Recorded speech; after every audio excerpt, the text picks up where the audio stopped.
جی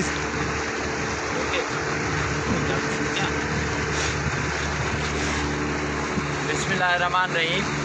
سید عبدالرشید صاحب سندھ کے سیلاب متاثرین کے دورے پہ نکلے ہوئے تھے۔ آج جب میں ان کو لے کر میڑ پہنچا تو یہاں ہمارے رضاکاروں نے ہمیں بتایا کہ ایک پکا سا مکان ہے، یہاں سے کوئی 1-1.5 کلومیٹر کے فاصلے پر۔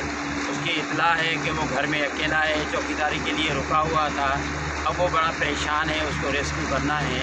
تو میں شکر گزار ہوں سید عبدالرشید صاحب کا کہ وہ خود ہمارے ساتھ کشتی پہ بیٹھا اور انہوں نے کہا کہ جی میں خود چلتا ہوں اور اس بچے کو ریسکیو کرتا ہوں۔ سید عبدالرشید صاحب جماعت اسلامی کے صوبائی اسمبلی کے ممبر ہیں اور وہ جماعت کی طرف سے سارے ریسکیو کے لیے محترم جناب سراج الحق صاحب نے اس کو ریکروٹ کیا ہوا ہے۔ چھوٹے سے چھوٹے گاؤں، بڑے سے بڑے شہر تک وہ خود پہنچ رہے ہیں اور سارے الخدمت کے کاموں کی نگرانی کر رہے ہیں۔ الحمدللہ ہم وہاں اس جگہ پہ پہنچے اور اس نوجوان بچے کو ریسکیو کر کے سید عبدالرشید صاحب اس کو ساتھ لے کے اب کیمپ بھی جا رہے ہیں جہاں اس کی فیملی موجود ہے۔